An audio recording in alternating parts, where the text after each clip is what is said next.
외국인들이 8거래일째 우리 증시에 유입되고 있는 가운데 빚을 내 투자하는 개인 투자자도 다시 증가하고 있습니다. 국내 증시를 대표하는 펀드 매니저 100명을 설문한 결과 지금은 주식 비중을 늘릴 때고 2차 전지와 자동차가 가장 유망하다는 전망이 많았습니다.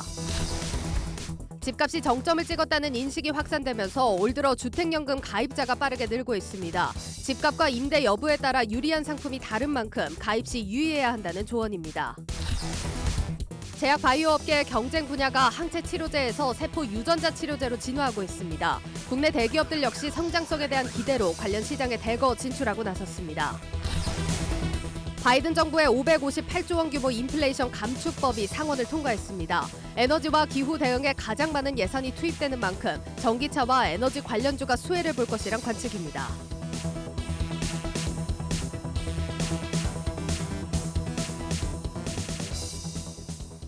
벌써 8거래일째입니다. 하루도 빠지지 않고 외국인들이 우리 주식을 사들이고 있습니다. 베어마켓 랠리 아니고 정말 바닥 찍은 거 아닌가 조심스레 기대감이 피어나고 있습니다. 배성재 기자와 알아보겠습니다. 배 기자, 오늘 외국인과 개인들이 대거 들어왔는데도 일단 코스피, 코스닥 모두 보합으로 끝이 났죠? 그렇습니다. 지난주 금요일에 미국에서 나온 7월 고용 동향 보고서 이것이 계속해서 여파가 지속됐다고 할 수 있겠습니다. 이에 따르면 실업률은 3.5%를 기록 중입니다. 이게 어떤 수치냐면 1969년 이후로 최저치고요. 또 코로나19 팬데믹 이전인 2020년 2월과 거의 동일합니다. 거의 완전히 이제 고용 상태가 들어갔다라고 봐도 무방할 정도의 수치입니다. 이제 이걸 본 미국 연방준비제도가 우리 경제 체력이 이제 충분하구나 이렇게 판단을 하고 또 공격적인 금리 인상을 이어갈 가능성이 높겠죠. 그렇기 때문에 이러한 예측이 금요일 미국 증시를 떨어뜨렸고 우리 주가에도 부정적인 영향을 미친 것으로 풀이됩니다. 지금 추가 긴축 우려가 있는데도 외국인들이 오히려 유입이 되고 있는데 어떻게 보면 이제 우리 원화가 그만큼 좀 저평가됐다라는 인식들이 좀 있는 것으로 풀이가 됩니다.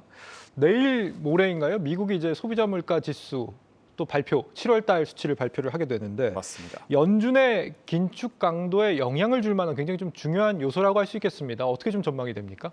맞습니다. 이 7월부터 이 CPI 소비자 물가 지수는 상승세가 한풀 꺾일 전망입니다. 고용 호조세와는 조금 다른 시그널이 될 것으로 보이죠. 그러니까 서부 텍사스산 원유 WTI를 기준으로 원유 가격은 8일 현재 89달러 선을 기록 중입니다. 이는 이제 러시아가 우크라이나를 침공을 하면서 전쟁이 시작된 지 정확하게 2월 24일인데 이때를 기준으로 봤을 때 92.81달러거든요. 이걸 밑도는 가격입니다. 전쟁으로 유가와 원자재 가격이 그동안 폭등할 거라는 어떤 이런 우려가 계속해서 물가에 큰 부담이 되어서 왔었는데 이 물가 부담을 완화할 수 있는 변화가 시작됐다고 볼 수 있겠습니다. 또 이 곡물가를 한번 살펴보면 이 동향도 상당히 안정적입니다. 밀 가격과 팜유 가격 모두 크게 떨어졌습니다.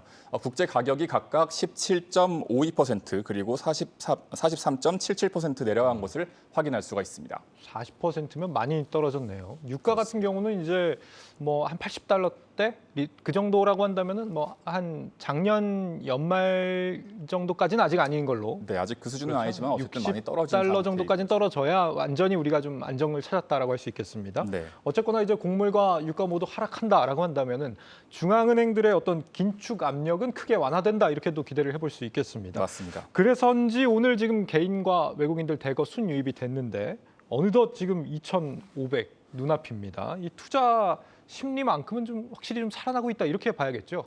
그렇게 볼 수 있겠습니다. 유가증권 시장의 숫자를 가져왔는데 개인과 외국인이 각각 806억 원 그리고 1,733억 원 매수세를 보였습니다. 이게 오늘만의 일이 아닙니다. 빚내서 주식에 투자를 하는 빚투라고 하죠. 이 개인들의 숫자가 지난달에 이어서 다시 증가세로 돌아섰습니다. 또 외국인 투자자 역시 8거래일 연속으로 이 매수를 이어가고 있습니다. 말씀하셨다시피요. 자세한 내용을 문영민 기자가 취재했습니다. 리포트 보시겠습니다. 증권사로부터 돈을 빌려 투자하는 개인 투자자가 다시 증가하고 있습니다. 2분기 꾸준히 하락세를 보였던 신용거래 융자 잔고는 지난달부터 반등했습니다. 특히 이달 5일 잔고는 18조 8,360억 원으로 최근 한 달 사이 1조 원 넘게 늘었습니다. 같은 기간 코스피가 6.4%, 코스닥이 10.7% 오르자 B2 개미들이 몰리는 것으로 풀이됩니다. 최근 신용거래 융자 이자율이 9% 선까지 올랐음에도 증시 상승에 거는 기대가 더욱 큰 상황. 외국인 투자자 역시 지난달 우리 증시에서 1조 8천억 원을 사들이는 등 순매수세로 돌아섰습니다. 이달에도 외국인은 매일 순매수를 유지하며 모두 1조 9,220억 원을 사들였습니다. 달러도 피크를 치는 거 아닌가, 1,300원 초반에서 고점일 수 있겠다, 이런 생각들도 외국인의 매수세에 조금 힘을 더해준 거 아닌가. 특별한 어떤 악재가 발생되지 않으면 조금 더 이어질 가능성은 있는 것 같기는 해요. 특히 장기 투자 성격의 노르웨이와 싱가포르 등 해외 국부 펀드들도 유입되고 있습니다. 산 애들이 누굴까 해서 찾아보니까 그런 특성들이 나온 거죠. 그때는 저평가였으니까 산 거죠. 6월 달에 저평가라고 판단을 하고 그때 많이 샀었던 거고. 최근 2달간 코스피는 지난해 7월 고점과 비교해 20% 넘는 하락률을 유지하고 있습니다. 이에 따라 현재가 저평가 구간이라는 판단에 이들 자금이 들어온 것이라는 평가입니다. 증시 저평가와 장기적 상승에 베팅한 비투개미와 외국인이 함께 웃을 수 있을지 주목됩니다. 한국경제TV 문형민입니다. 요즘 금리가 비싸서 대출이 부담스러운 상황에서도 B2가 다시 늘었다는 점이 인상적입니다. 혹시 이제 추세적인 흐름이 바뀐 건 아닌지 궁금해지는데 증권 전문가들은 어떻게 바라보고 있는지 저희 박찬희 기자가 취재를 해왔습니다. 잠시 한번 들어보죠. 박 기자, 이 증권업계에서는 현 상황 뭐라고 진단합니까? 네, 기존까지 보수적인 전망을 조금 중심에 유지해왔던 이 증권가는 조금씩 긍정적인 쪽으로 변해가고 있습니다. 현재 증시를 위축시키고 있는 인플레이션 우려는 과거에도 있었다면서 지금의 위기를 기회로 삼아야 한다는 건데요. 차트를 보면 지난 1960년 이후 이 물가 상승기라고 부를 수 있는 시기는 총 9차례였습니다. 같은 기간 S&P 500 지수는 이 물가의 상승기가 끝나고 다음 상승기가 오기 전까지 대체적으로 양호한 흐름을 보였습니다. 우리 코스피 지수도 지난 80년대 초 이러한 인플레이션 우려가 끝나고 나서 길었던 박스권을 끝내고 반등에 성공한 바 있는데요. 관련해서 인터뷰 들어보겠습니다. 결국에 주가가 금이 있게 반등을 하려면은 물가가 안정화되고 나서 그 다음에 실제로 인플레이션 좀 우려가 없어야 추세적인 상승을 할 것 같은데, 올 여름에 이제 에너지 문제나 통화 긴축 문제, 그리고 이제 경기 침체 여러 가지 이런 우려들이 나타나면서 시장이 한 차례는 더 조정을 받을 것이라고 생각은 했습니다만은 그거를 지나고 나면은 주식시장이 좀 반등하지 않을까. 금리 인상 피크아웃을 시작으로 3분기 불확실성이 하나둘 해소되면서 이 전반적인 약세장 속에 상승하는 이른바 베어마켓 랠리가 펼쳐질 것이라는 전망인데요. 이 강세장을 뜻하는 불마켓이 아니라 베어마켓 랠리라고 표현한 이유는 증시가 뚜렷한 호재가 있지 않았음에도 불구하고 경제 지표나 이 기업 실적 같이 증시에 밀접한 연관을 보이는 것들이 안 좋게 나온 것은 맞지만 우려했던 것보다는 양호하게 나오면서 증시가 상승했기 때문입니다. 또한 증시는 의심의 벽을 타고 조금씩 우상향하는 경향이 있는데 분할 매수를 통해서 한 발 앞서 증시에 진입하는 것도 좋은 전략이라는 설명입니다. 인터뷰 들어보겠습니다. 당분간은 시장을 그렇게 나쁘게 보지는 말되 탐욕이 많이 올라오고 이러면 좀 줄여야 될 것 같고요. 기대 인플레이션이 좀 올라온다거나 다시 금리에 대한 부담이 생기면 조금 줄이는 방식으로 해서 그렇게 하반기를 4분기를 맞이하는 게 맞지 않을까 이렇게 생각하고 있습니다. 경기 침체가 연말로 갈수록 심화될 것으로 보이는 만큼 하반기 물가 지표를 통해서 인플레이션이 꺾이는지를 꼭 확인할 필요가 있겠습니다. 따라서 투자자들은 9월 FOMC 전까지는 긍정적인 전망을 유지하고 그 이후에는 여러 지표를 확인한 뒤에 그때그때 맞는 전략을 취하는 것이 좋겠습니다. 네, 이 박 기자 말처럼 경기 침체는 연말로 갈수록 심화될 거라는 우려가 많잖아요. 이런 부분 증시에서는 좀 경계할 부분 아닙니까? 맞습니다. 최근 증시가 반등하고 있는데요. 인플레이션, 경기 침체 우려, 9월 FOMC 등 여전히 증시에는 이 불안 요소가 많은 상황입니다. 이 중 가장 큰 요인은 경기 침체에 대한 우려입니다. 미국 채권 시장을 보면 지난 7월 이후 장단기 금리 역전 현상은 계속되고 있습니다. 장단기 금리 역전 현상은 보통 경기 침체의 전조 현상으로 해석이 되는데요. 기준금리 인상으로 단기 국채 금리가 높아지는 동안 미래 불확실성으로 장기 국채 금리가 천천히 상승하면서 이런 현상이 발생한 겁니다. 경제 지표가 부진하게 나온 점이 이러한 역전 현상을 더욱더 가속화시키고 있습니다. 대표적으로 미국의 ISM 제조업 지수를 보면은 최근 3개월 내리 하락하고 있는 점을 확인할 수 있는데요. 이를 선행하는 ISM 신규 주문 재고 지수의 경우 이 둔화폭이 더 큰 상황입니다. 뿐만 아니라 금리가 높은 수준을 유지하고 있는 점도 증시의 불안 요소입니다. 만약 9월 FOMC에서 금리 인상이 이뤄지지 않는다 하더라도 미국의 기준금리는 3%에 육박한 수준인데요. 이에 따라 긴축 기조를 이어가는 한국은행에는 한미 기준금리 역전 현상에 대한 그런 문제 제기가 계속해서 나오고 있고 또 이에 따라서 신용 대출 금리도 최대 10%까지 치솟은 상황입니다. 네, 박 기자 잘 들었습니다. 박 기자, 이 경계감은 있지만 어쨌거나 긍정론이 좀 고개를 드는 그런 상황으로 보이는데, 그런데 이 주식 비중을 늘릴 때라는 조언이 또 다른 분석에서도 또 제기가 되고 있다면서요? 맞습니다. 이 펀드 매니저 100인을 설문조사한 결과인데요. 포트폴리오를 변경할 필요가 있다는 조언이 주를 이뤘습니다. 한국경제신문의 보도에 따르면 이 향후 3개월간 자산 구성을 묻는 질문에 주식 비중 확대 또는 유지를 고른 비율이 92%에 달했습니다. 하락보다는 상승 또는 현상 유지에 베팅한 셈인데요. 마찬가지로 3개월 뒤에 예상하는 코스피 상단을 묻는 질문에는 2,600이 24%로 가장 많았고 2,650, 2,700을 예상하는 이도 각각 17%를 차지했습니다. 시장을 주도한 업종으로는 2차 전지, 그리고 자동차, 반도체 등이 주를 이뤘는데 뒤를 이어서 또 미디어와 엔터테인먼트, 그리고 에너지 및 유틸리티 등이 이름을 올렸습니다. 네, 2차 전지와 자동차 관련주들이 앞으로 시장을 주도할 거다 이런 얘기입니다. 특히 에너지 섹터 쪽이 주목을 받을 만한 이슈들이 최근에 많다라고 하는데 박찬희 기자, 이 부분도 정리해 볼까요? 네, 9월 FOMC 전까지는 단기적으로는 낙폭이 큰 성장주를 중심으로 반등이 나올 수 있습니다. 하지만 긴 호흡으로 봤을 때 하반기 주도주가 될 업종으로는 에너지 업종에 좀 눈길이 쏠리고 있는데요. 주도주라고 하면 일반적으로 지금 전 세계가 가장 좀 필요로 하는 그런 섹터에서 나올 가능성이 높습니다. 현재 유럽은 우크라이나 사태 이후 가장 큰 전력, 에너지난에 시달리고 있습니다.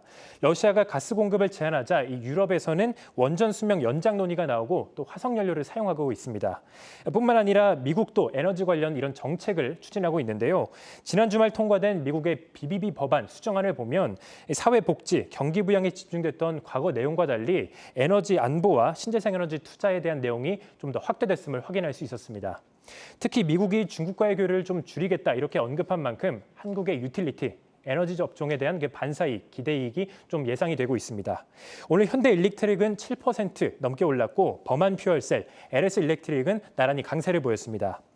최근 에너지주의 강세가 이렇게 계속 이어지고 있는데요. 증권업계는 11월 전까지는 전력, 친환경 에너지의 강세가 이어질 것으로 보고 있고, 다만 조 바이든 대통령의 지지율이 지금 저조한 상황에서 11월 중간선거 이후 이 공화당이 압승을 한다면 화석연료를 비롯한 전통 에너지의 강세가 나올 수 있다는 점도 체크하시면 좋을 것 같습니다. 네, 이 이슈는 잠시 후 고에스트 시간에 더 자세히 들여다보겠습니다. 박 기자, 내일 증시에서 또 주목할 일정이 있습니까?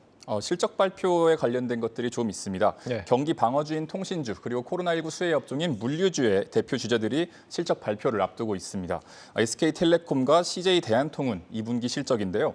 두 회사 모두 매출액과 영업이익이 늘어날 것으로 예상되고 있어서 관심 있게 지켜보셔야겠습니다. 또 이 밖에도 이제 2차 전지 배터리 제조 장비 부품 업체인 HYTC가 코스닥 신규 상장을 예정하고 있습니다.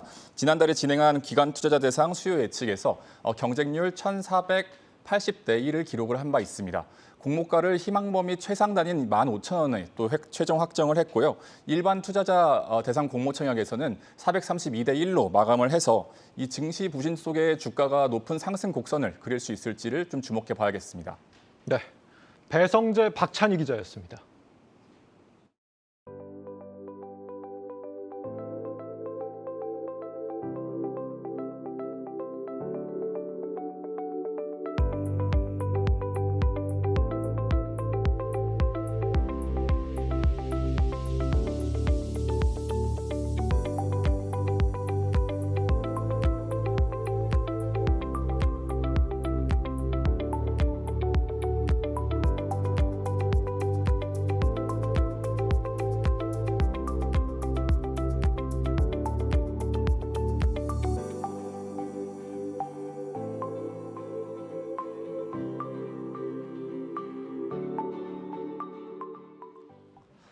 증시에서 바닥론이 재개된다면 주택시장은 정점설이 나오고 있죠. 집값이 떨어질 거란 예상에 요즘 가입자가 빠르게 늘고 있는 상품이 있습니다. 바로 집을 담보로 연금을 받는 주택연금입니다. 신용훈 기자 나와 있습니다.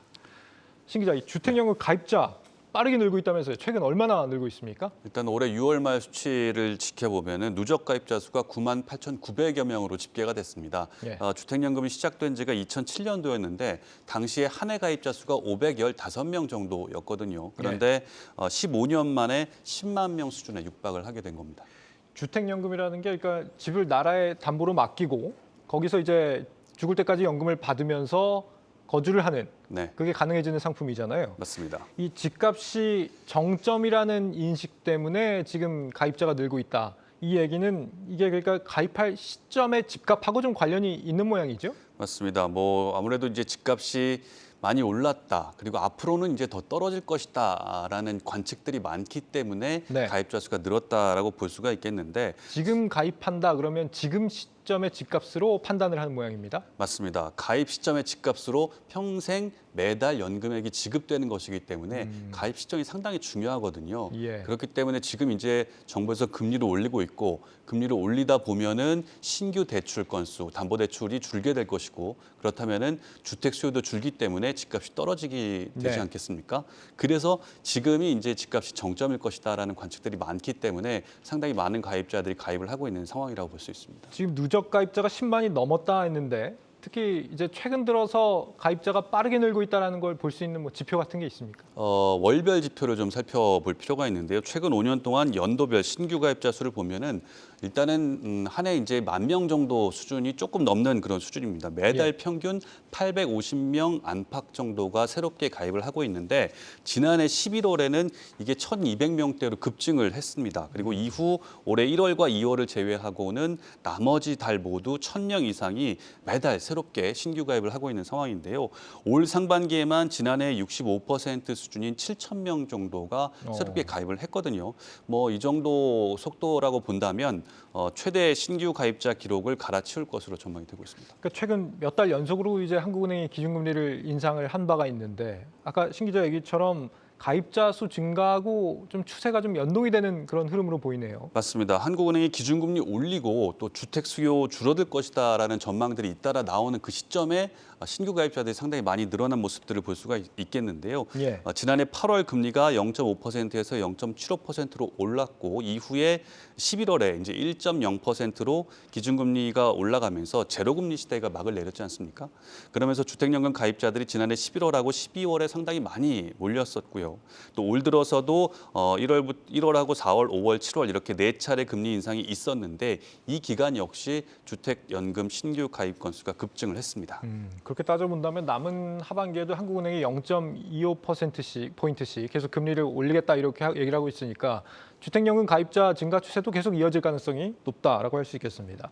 그런데 이 주택연금이라는 게 집값이 떨어지기 전에 가입을 하고 싶어도 무조건 또 내가 하고 싶다고 다 할 수 있는 건 아니라면서요. 맞습니다. 일단 기준 자체가 공시가격을 기준으로 하는데요. 공시가격 9억 원 이하 주택을 갖고 있는 경우에만 가입을 할 수가 있겠습니다. 예. 때문에 공시가격 9억 원 이하 주택을 갖고 있는 경우에는 지금 당장 이제 가입을 하는 것이 좀 유리하다. 공시가 9억이면 이제 시세로는 한 12, 13억 정도. 그렇죠. 예. 라고 할 수가 있겠는데요. 왜냐하면은 가입은 공시가격 기준으로 하지만 주택연금을 지급액이 매달 받는 돈은 이 전국 주택 시세 데이터를 기준으로 하거든요. 예. 공시가격은 매년 1월 1일 업데이트가 되지만 이 시세 데이터는 주로 월간이라든가 아니면은 일부 표본 주택 같은 경우에는 주간으로 업데이트가 이루어지기 때문에 당장 다음 주라든가 아니면 다음 달에 가격이 더 떨어질 수도 있습니다. 네. 연금 지급액은 아까 말씀드렸다시피 가입 당시 주택 가격으로 쭉 이렇게 가기 때문에 한 푼이라도 연금을 더 받으려면 주택 가격이 조금 더 높을 때 신청하는 것이 유리하고요. 그러니까 가입 가능 여부는 이제 매년 1월에 나오는 공시가를 기준으로 가입이 가능한지는 판단을 하는데 네네. 실제 내가 연금을 얼마를 받을 수 있는지는 그때그때 수령액이요. 시세에 따라 다르니까 판단을 좀 제대로 봐서 해야 된다 이런 얘기인 거고. 네. 예, 그러면 공시가 9억이 넘는 경우는 가입을 못 한다는 거죠. 사실 뭐 공시가 9억이 넘어서 뭐 12억, 13억 되는 주택들은 가입이 요원하지만 9억 5천만 원, 뭐 10억 언저리 이 정도라면은 이게 공시 가격이 조금만 떨어지면 가입할 수 있는데 안타까워하시는 분들도 계실 텐데 예. 사실 지금 이제 주택 가격이 하락하면서 공시가도 그만큼 떨어질 것으로 예상이 되고 있고 또 현 정부 들어서 공시가를 이전 수준으로 좀 돌려놓겠다라는 방침도 있기 때문에 내년 1월 1일까지 기다려 보셨다가 공시 가격이 9억 원 이하로 떨어진다 하면은 그때 가입을 고려해 보는 것도 좋을 것 같습니다. 당장 가입 요건이 안 되더라도 혹시 내년 1월에 공시가가 기준에 해당이 되는지 좀 살펴볼 필요가 있다 이런 말씀입니다. 네.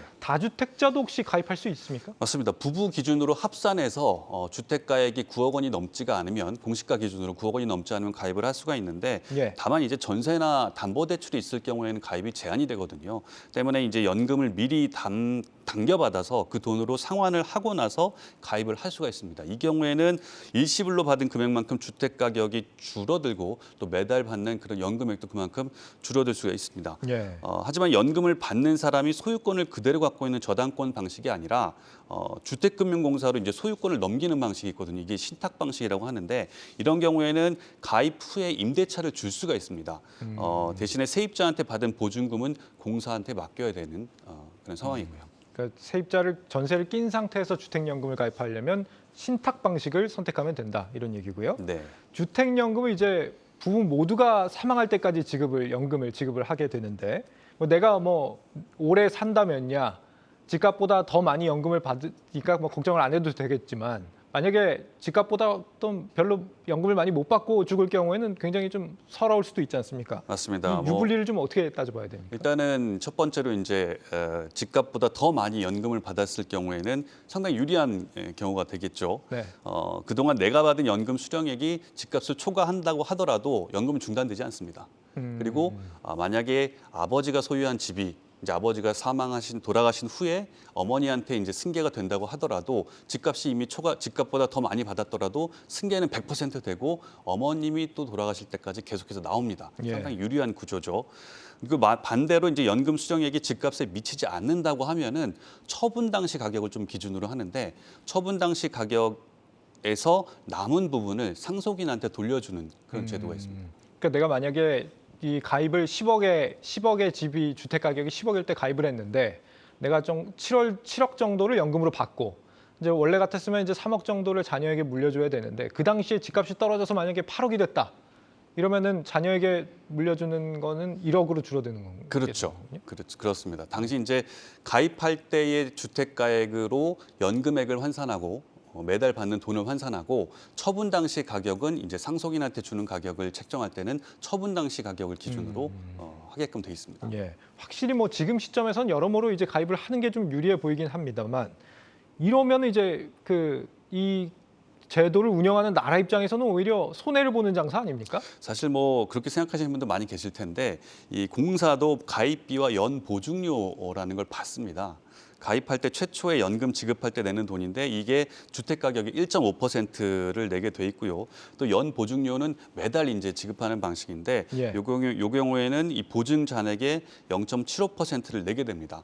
이 보증료 같은 경우에는 집주인이 직접 내는 것이 아니라 금융기관이 대신해서 대납을 하고 있기 때문에 직접 내는 불편은 없다라고 볼 수가 있겠습니다. 그 보증료를 낼 때 이제 내가 따로 내는 게 아니라 나중에 연금을 받을 때 보증료만큼 제하고 받는다 이런 얘기인 거죠? 그렇죠. 알겠습니다. 금융기관이 알아서 대납을 하고 보증금을 매달 내는 연금을 수급자한테 준다라고 보시면 되겠습니다. 알겠습니다. 네, 주택연금에 관한 궁금증 경제부 신용훈 기자와 알아봤습니다.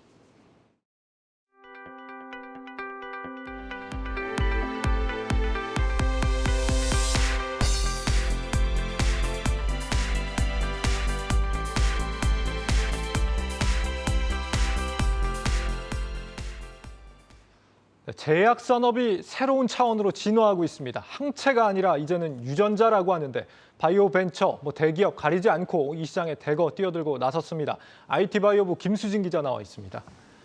김 기자, 이 바이오 분야는 참 언제 들어도 어렵습니다. 유전자 치료제는 또 뭡니까? 잘 아시는 분도 계실 테지만 대부분 이제 굉장히 생소하게 여기시는 분들이 많습니다. 그냥 첨단 기술이겠거니 하려시는데요. 이게 사실은 생각보다 의료 현장에 많이 들어와 있습니다. 혹시 앵커님께서는 세계에서 가장 비싼 약에 대해서 아시나요? 얼마쯤 할 것 같으세요? 글쎄요, 가격은 모르겠지만 어떤 희귀 질환을 치료하는 그런 약이 아닐까요, 아마? 네, 맞습니다. 제약사 노바티스의 졸겐스마라는 약인데요. 네. 이게 한 번 투여하는데 약 20억 원 정도가 듭니다. 20억 원이요? 네. 네. 최근에 이게 건강보험이 결정되면서 치료 비용이 한 600만 원 순으로 떨어져서 이제 좀 화제가 되기도 한 약이에요. 예. 이게 척수성 근위축증이라는 희귀 질환 치료제입니다. 이 질환에 걸리면 특정 유전자가 제 기능을 하지 못해서 근육이 위축이 돼요. 살면서 우리는 모든 동작에 근육 힘을 쓰지 않습니까? 예. 근데 영아일 때부터 이제 근육을 제대로 못 쓰면 우리가 걷거나 달리는 것만 근육을 쓰는 게 아니고 호흡을 하거나 심지어 밥을 먹을 때도 근육을 쓰거든요. 예. 이렇기 때문에 영유아 때부터 이런 질환에 걸리면 사망을 하기도 합니다. 실제로 척수성 근위축증은 영유아 유전적 사망 원인 1위로 기록된 바 있는 안타까운 질환이기도 하고요. 그런데 이 질환에 딱 한 번 투여를 해서 운동 기능과 생존율을 향상시키는 유일한 치료제가 졸겐스마입니다. 그러니까 한 번만 투여를 해도 치료가 된다. 뭐 20억이 아깝지도 않은 그런 약이라고 할 수 있겠습니다. 없어서 그렇지. 이 김 기자가 이 약을 예로 들었다는 거는 이게 이제 유전자 치료제의 하나라는 얘기겠죠? 그렇죠. 대표적인 유전자 치료제입니다. 환자의 몸속에서 제대로 이제 기능하지 못한 유전자가 있어서 이 병이 생기는데요. 네. 이 유전자 대신에 정상 유전자 대체본을 환자의 체내로 주입을 시켜줍니다. 그럼 이 대체본이 똑바로 이제 유전자 기능을 하면서 여러 번 치료받지 않아도 되도록 만들어줍니다. 그러면 이제 유전자 치료제라는 게 내 몸에 있는 뭐 좀 잘못된 유전자가 있으면 이걸 좀 정상 유전자로 교체를 해준다 이런 의미라고 봐도 될까요? 네, 그런 의미로 생각을 하시면 되고요. 네. 이 졸겐스마 같은 유전자 대체 방식이 이런 유전자 치료제 중 하나라고 생각하시면 됩니다. 그렇군요.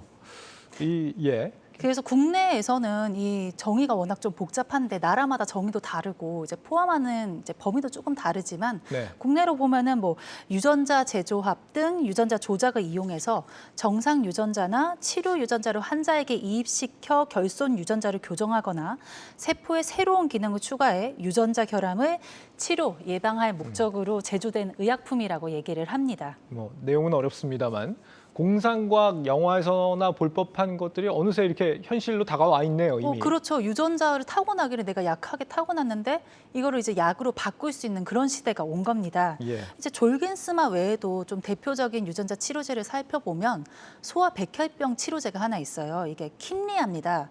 이걸 기다리던 환자들이 꽤 많았는데 이 유전자 치료제의 일종이고 이게 또 조금 말이 어렵지만 환자 면역 세포를 채집을 합니다. 네. 여기에 암 세포를 인지하는 유전자를 발현을 시키고요.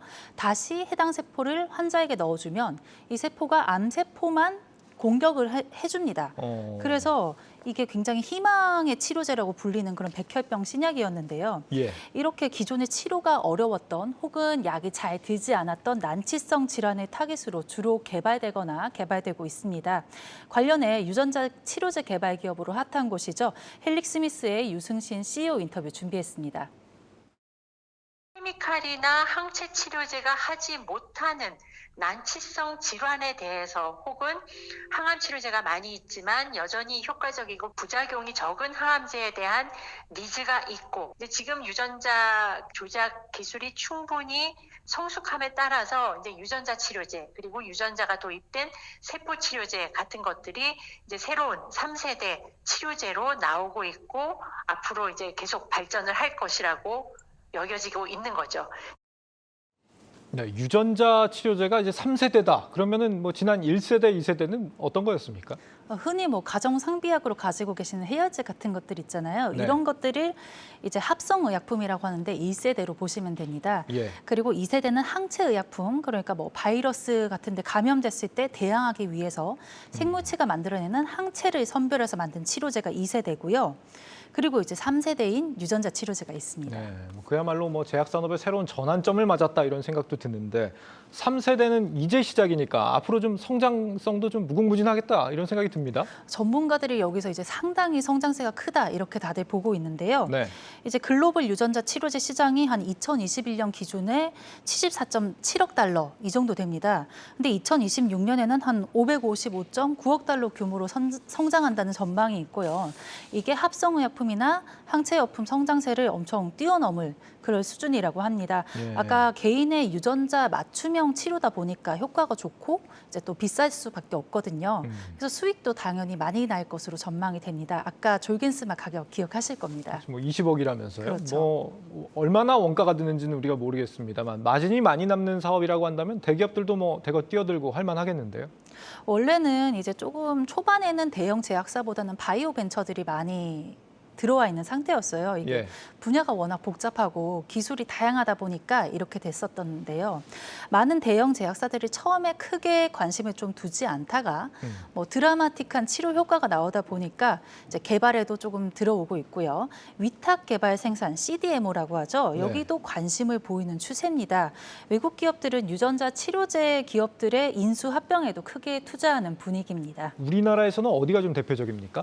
뭐 임상에 돌입한 곳들이 헬릭스미스, 뭐 앱클론, 큐로셀, 셀렌메드 등이 있고요. 예. 이제 헬릭스미스는 엔젠시스라고 당뇨병성 신경병증, 그러니까 뭐 당뇨발이라거나 이런 쪽을 삼상이면 거의 다 왔네요, 여기는. 네, 그렇습니다. 다들 이제 곧 결과가 나와서 여기를 다들 주시하고 있습니다. 예. 앱클론은 혈액암, 큐로셀은 뭐 미만성 거대 비세포 림프종, 셀렌메드는 뇌암 뭐 이런 쪽으로 집중을 하고 있습니다. 그 외에 카텍셀이나 테라젠 바이오 등도 임상을 개시할 계획이라고 알려졌습니다. 이런 바이오 벤처 기업들이 지금 개발에 나서고 있고 대기업들은 없습니까? 이제 위탁 개발 생산과 관련해서 대기업들은 조금 더 많이 들어온 상태라고 보시면 됩니다. 예. 롯데가 최근 롯데 바이오로직스를 설립을 했잖아요. 그러면서 미국 BMS의 관련 바이오 의약품 공장을 약 2천억 원에 인수했습니다. 예. 그러다 보니 이 정도 투자면은 유전자 치료제가 반드시 들어가겠다. 이런 전망이 있고요. 차바이오텍의 미국 자회사 마티카 바이오테크놀로지는 지난 유전자 세포 치료제 공장을 완공했습니다. 최근에. 그리고 뭐 GC셀이나 SK그룹의 투자 전문 지주회사, CJ제일제당도 관련 기업 지분의 일부나 전부를 각각 인수했습니다. 그리고 잘 아시는 SK바이오사이언스도 포스트 코로나 성장 전략으로 유전자나 세포 치료제 위탁 개발 생산 사업을 언급해서 이제 투자 가능성을 이야기한 바가 있습니다. 네, 지금 뭐 바이오 벤처는 개발에 나서고 있고 대기업들 같은 경우는 위탁 개발 생산을 하고 있다. 각각 뭐 특징점을 어떻게 좀 평가를 해볼 수 있습니까? 이제 바이오 벤처들은 직접 개발이나 판매를 통한 이익 외에도 이제 기술 이전을 할 수 있잖아요. 네. 그럼 기술 이전 시 이제 마일스톤을 받지 않습니까? 이거에 따라서 굉장히 큰 이익을 얻을 수 있다는 강점이 있습니다. 뭐 적자이던 회사가 갑자기 흑자로 전환을 하기도 하고요. 그리고 뭐 CDMO 사업을 하는 대기업들은 이제 고객사를 두고 신약 개발 과정부터 생산까지 참여를 하기 때문에 안정적인 매출 확보가 가능합니다. 알겠습니다. 잘 들었습니다. IT바이오부 김수진 기자였습니다.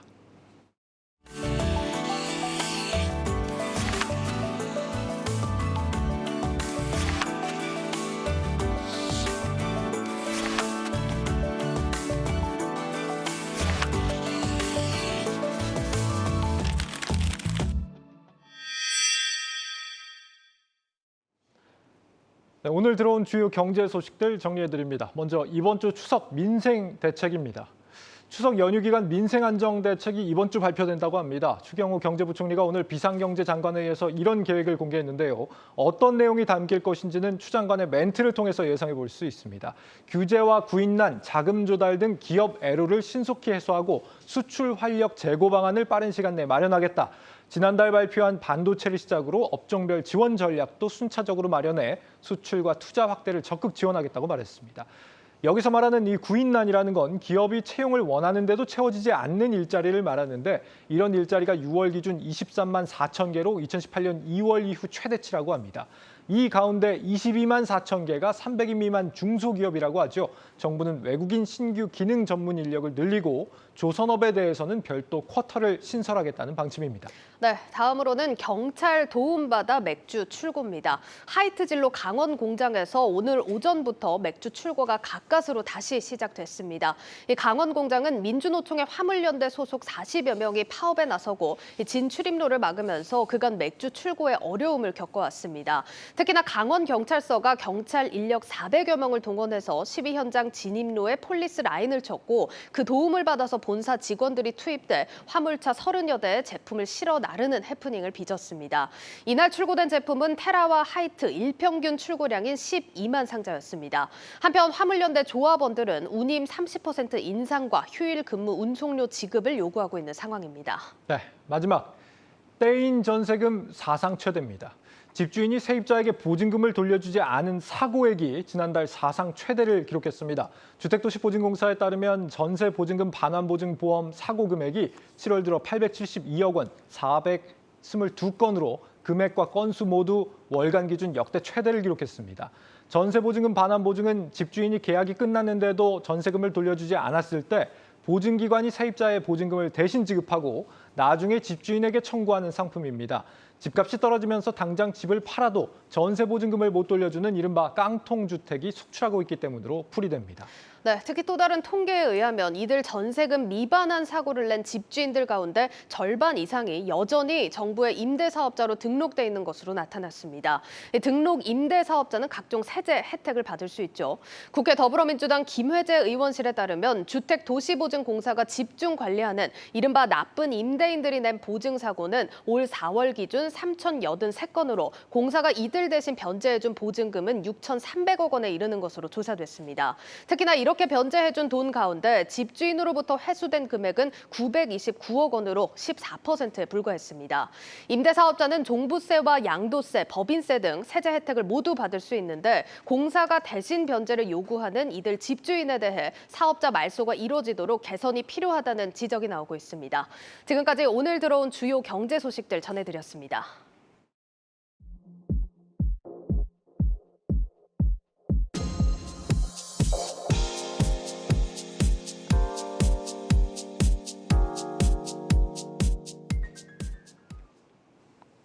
김주현 금융위원장이 윤석열 대통령 업무보고 자리에서 금융과 산업 자본이 서로 소유를 제한하는 이른바 금산분리 등에 대한 규제를 개선하겠다고 강조했습니다. 산업 간 경계선이 희미해진 빅블러 현상을 근거로 들었는데 특히 금융사의 디지털 확장에 무게를 두고 있는 것으로 풀이됩니다. 이민재 기자입니다. 김주현 금융위원장이 윤석열 대통령 업무보고를 통해 금상규제 보완을 다시 한 번 더 언급했습니다. 소비자 보호에도 별 문제가 없으면 할 수 있게 제도를 바꿔줘야 되는 게 아니냐는 게 기본적인 생각이고요. 과거에 금산분리 원칙이 쭉 있는데 그중에서 일부 보완 필요한 사항이 있을 수가 있고 그거는 보완을 하겠고. 대표적인 예로 디지털 유니버셜 뱅크를 거론했습니다. 지난해 말 은행업계는 금융위에 하나의 앱에 은행, 보험, 증권 등을 합쳐서 제공하는 디지털 유니버셜 뱅크 관련 제도 변화를 요청했습니다. 문제는 디지털 유니버셜 뱅크의 범위가 비금융과 산업 분야까지 아우르며 점차 넓어지고 있다는 점입니다. 금융연구원은 디지털 유니버셜 금융체계가 심화될수록 은행과 비은행 간, 은행과 상업 간 경계가 허물어질 것으로 내다봤습니다. 하지만 실제로는 은행과 보험사들은 15% 이내로 비금융 자회사 투자가 제한되는 등 규제가 있어 변화의 흐름에 올라타기 어렵다는 지적이 나옵니다. 오히려 네이버, 카카오 등 대형 IT 기업이 금융 분야에 진출하는 동안 소외되고 있다는 우려가 제기되기도 했습니다. 김 위원장도 이런 점에서 전업주의 완화와 더불어 금산분리 규제도 손볼 수 있다고 강조했습니다. 그 일환으로 금융위는 은행 업무 범위 확대와 업종 제한 없이 자기 자본 1% 이내 투자를 허용하는 방안을 검토 중입니다. 전쟁할 때 상대방은 막 드론 띄우고 막 전자장비로 막 싸우는데 우리는 계속해서 총칼 들고 싸우라는 얘기하고 똑같은 거 아니냐. 우리 금융기관들도 디지털 전환이나 그 첨단 기술을 이용한 새로운 분야에 진출을 좀 하고 싶다. 한편 김 위원장은 새출발기금 등 125조 규모 비탄감 정책으로 도덕적 해이가 발생할 수 있다는 지적에 대해서는 운영 방식과 관련해 정해진 것이 없다고 선을 그었습니다. 한국경제TV 이민재입니다.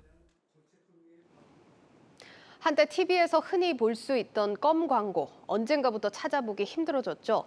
껌 씹는 인구가 줄었기 때문인데 그런데도 업계가 껌 판매와 마케팅을 계속하는 데에는 나름의 이유가 있었습니다. 유호성 기자가 알아봤습니다.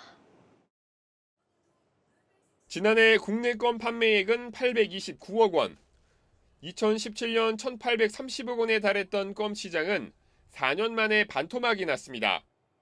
2020년과 비교하면 소폭 반등했지만 그나마 유지하던 껌 판매액 1,000억 원대도 지키지 못했습니다.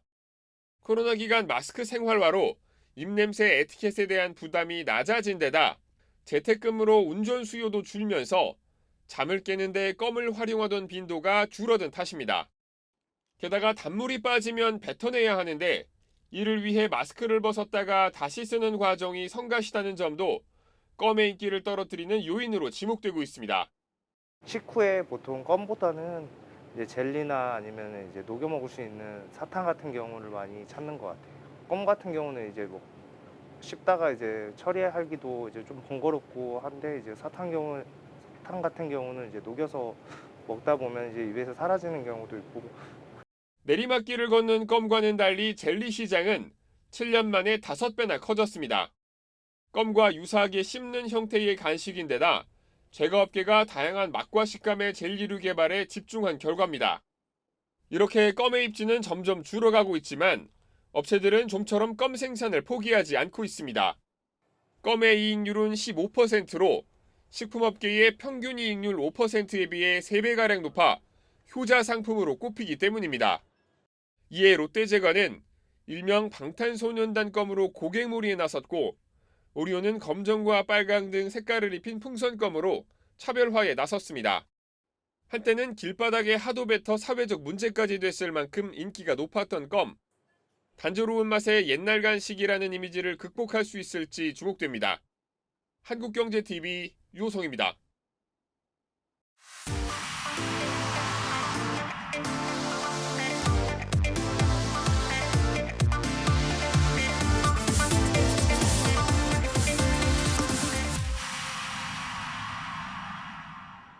네, 고 웨스트 시간입니다. 오늘 새벽 미국 상원에서 인플레이션 감축법이 통과가 됐습니다. 어떤 내용이고 추후 어떤 영향을 미치게 될지 글로벌 콘텐츠부 오민지 기자와 살펴보도록 하겠습니다.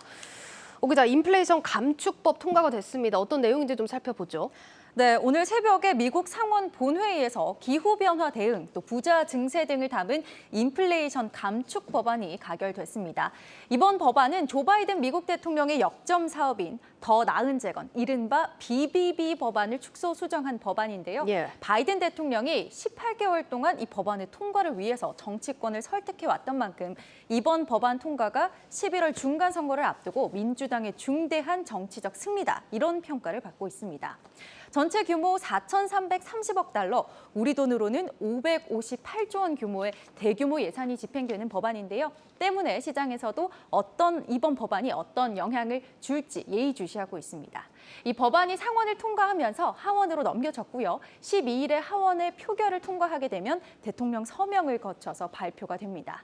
이 하원은 민주당이 다수를 장악하고 있기 때문에 어려움 없이 통과될 것이라는 전망이 우세한 상황입니다. 네, 지금 558조 원 규모가 큰 만큼 우리나라에서도 굉장히 예의주시하고 있는 법안입니다. 좀 세부적으로 들어가 볼 텐데 주요 내용 어떻게 정리를 해볼 수 있을까요? 네, 인플레이션 감축법의 주요 사항은요. 에너지 보안 및 기후 투자, 기후 대응 투자, 또 최저 법인세율 15% 적용, 처방약 가격 개혁, 의료보험 보조금 연장으로 크게 골자가 나와 있습니다. 네. 이번 법안의 전체 예산 규모가 4,330억 달러라고 말씀을 드렸는데요. 이 중에서 무려 3,690억 달러, 그러니까 비율로 하자면 85%에 달하는 규모가 에너지 보안 그리고 기후 대응에 집행이 됩니다. 예. 나머지 처방약 인하를 위한 이 국민 건강보험 관련 규모로 640억 달러가 집행이 될 예정입니다. 이런 대규모 예산의 투입을 위해서 자금 조달 방안으로 대기업에 대한 15% 최저 법인세율 적용이 추가된 겁니다. 예, 그러니까 기업 법인세를 더 걷어서 기후변화에 대응을 하고 의료 비용은 낮추고 재정 지출을 줄이겠다, 이렇게 좀 정리를 해볼 수 있는데 이번 법안 이름이 인플레이션 네. 감축법입니다. 네. 어떤 부분에서 인플레이션을 이렇게 감축할 수 있다는 겁니까? 이 어떤 논리인지가 좀 의아하신 부분도 있으실 겁니다. 크게 보자면 에너지 물가 그리고 의약품 물가를 잡겠다는 겁니다. 기존에 바이든 대통령이 제안했던 BBB 법안이 가로막히면서 예. 인플레이션 감축법이라는 이름을 달고 다시 나온 건데요. 기존 전통 에너지 이외에도 신재생 에너지로 에너지 구도를 다각화하면서 석유나 가스 등 기존 에너지의 물가를 잡을 수 있다는 겁니다. 이 처방약 가격을 인하하는 것도 의료 복지인 동시에 이 물가를 잡는 기능을 할 것이다 라는 논리인데요. 물론 이런 방식의 물가 잡기가 과연 실효성이 있느냐라는 예. 의구심을 던지는 전문가들도 적지 않습니다. 이 노벨 경제학상 공동 수상자인 버넌 스미스 등 미국 경제학자 230여 명은요. 미국의 인플레 감축 법안 오히려 인플레이션을 부채질하고 또 미국 경제에 부담을 줄 것이다. 이런 서명을 제시하기도 했습니다. 네, 그리고 이번 법안 지금 상원 통과가 될 때도 51대 50, 그러니까 공화당의 전면 반대에도 불구하고 캐스팅 보트로 가까스로 통과가 됐습니다. 자, 그런 만큼 아직까지 회의적인 시각도 많다는 점 참고를 해볼 필요가 있겠습니다. 뭐 어쨌든 사실 하원 통과가 말씀해 주신 대로 무리 없이 좀 통과될 거다. 이렇게 네. 보는 시각이 많은 만큼 좀 살펴볼 필요가 있을 것 같은데 어떤 기업들이 그럼 수혜를 보게 될까요?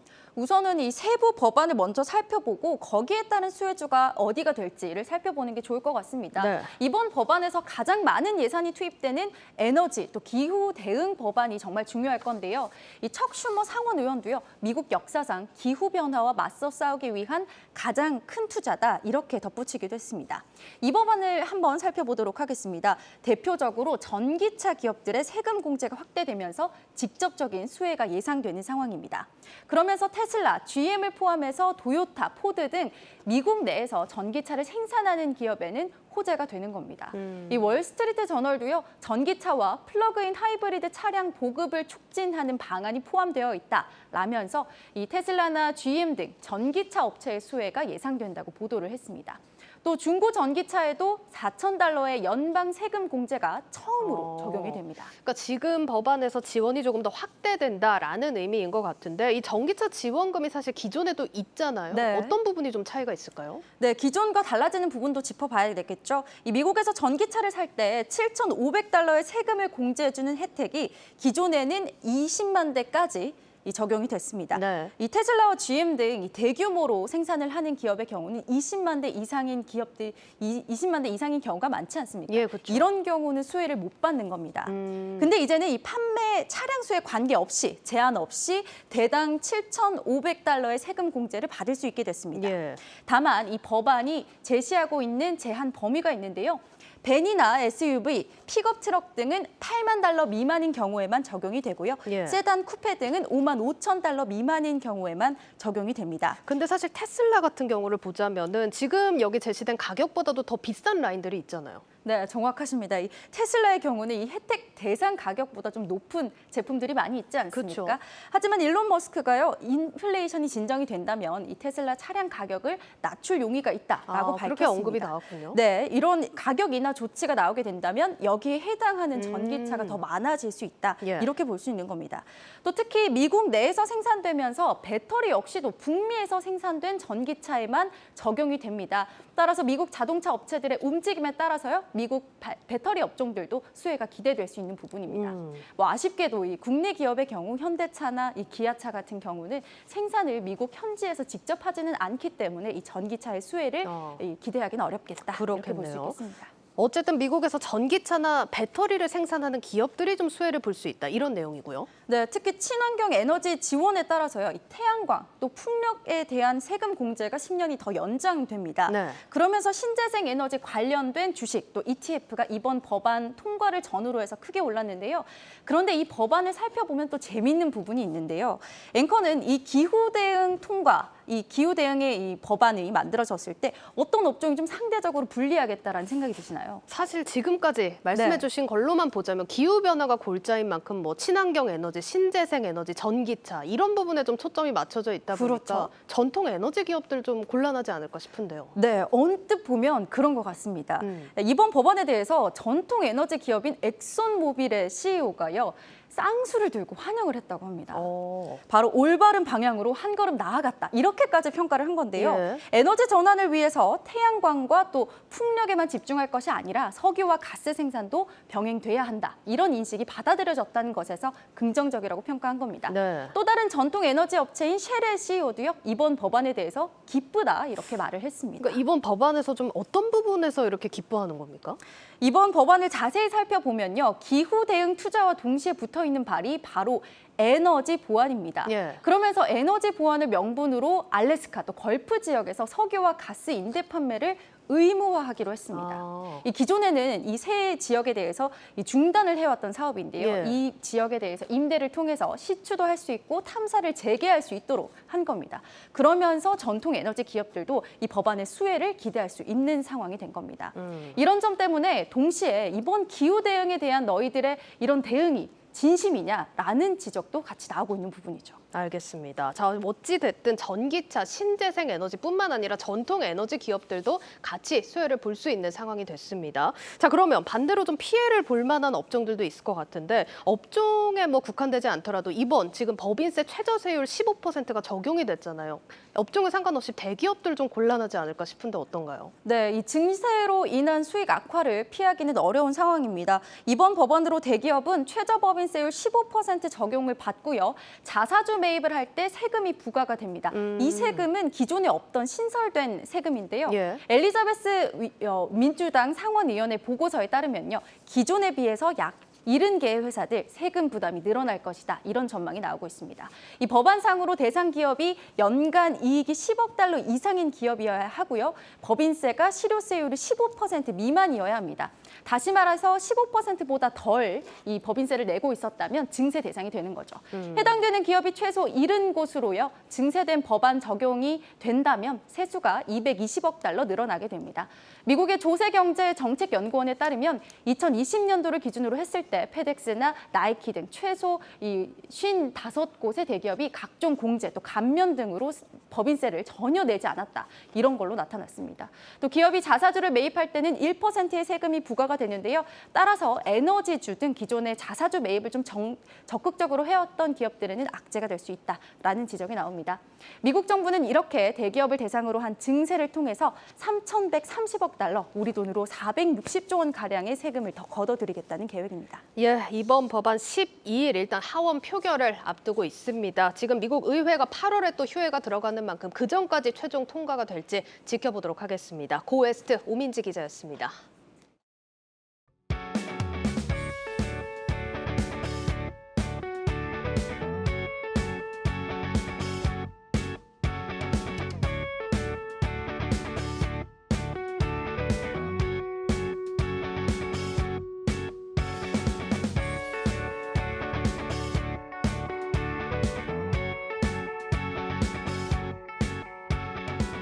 네, 내일자 한국경제신문 미리 살펴봅니다. 첫 번째 기사, 일본 최대 축제에 대한항공 여객기 내부타가 전시됐다는 기사입니다. 내부타는 대나무에 매단 여러 개의 등과 거대한 종이 인형으로 꾸민 커다란 수레를 말합니다. 화제의 축제는 200년 전통을 자랑하는 아오모리 내부타 마쓰리로 일본에서 가장 박력 있는 축제로 불립니다. 이번 축제에서 아오모리 현청은 대한항공을 초대해 직접 디자인을 의뢰하고 제작비를 댔다고 합니다. 네, 일본의 주요 대기업들이 홍보 효과를 노리고 이 축제 내부타 1등 자리를 차지하기 위해서 경쟁을 벌일 정도라고 하는데 이 자리에 대한항공을 초청한 건 코로나 이후 끊어진 인천에서 아오모리 간 직항편을 다시 띄워달라는 의미라고 합니다. 이런 현지 분위기에 대한항공 경영진 역시 적자가 일부 나더라도 국제선 취항을 허용하고자 검토 중이라는 기사입니다. 다음으로 LG전자가 국내 비대면 교육시장 공략에 사활을 건다는 기사입니다. LG전자 BS사업본부는 최근 국내 시장에 교육용 IT기기 3종을 정식 출시했는데 태블릿 PC와 네이버 교육 플랫폼을 활용하는 노트북, MS 윈도우 운용체제를 탑재한 PC 등입니다. 특히나 LG전자가 태블릿 PC 신제품을 내놓은 건 2019년 이후 처음이라고 합니다. 이 휴대폰 사업에서 철수한 이후 선보이는 첫 모바일 기기로 B2B 또 B2C 시장을 모두 공략한다고 합니다. LG전자는 비대면 교육 시장이 지속적으로 성장할 것으로 보고 있는데 국내의 경우 초중 고교생 1인에 한 대의 스마트기를 보급하는 1인 1 스마트기기 사업이 기폭제가 됐다는 분석입니다. 마지막 소식 보겠습니다. AI 기반 콜센터가 사람의 일자리를 뺏는다는 우려가 있었지만 반대로 퇴직자가 줄었다는 기사입니다. 지난해 AI 기반 콜센터로 전환한 KT 콜센터의 경우 1년 만에 직원 퇴직률이 기존 2.6%에서 1.8%로 줄었다고 합니다. 특히 학업으로 퇴직한 경우를 제외하면 스트레스로 이직하는 이들은 거의 없다는 설명입니다. 음성인식 AI가 도입되면서 감정노동 건수가 줄어든 데다 상담사가 실시간으로 대응해야 할 정보 탐색 등의 분야도 AI가 자동으로 지원하면서 부담을 줄이고 있다는 분석입니다.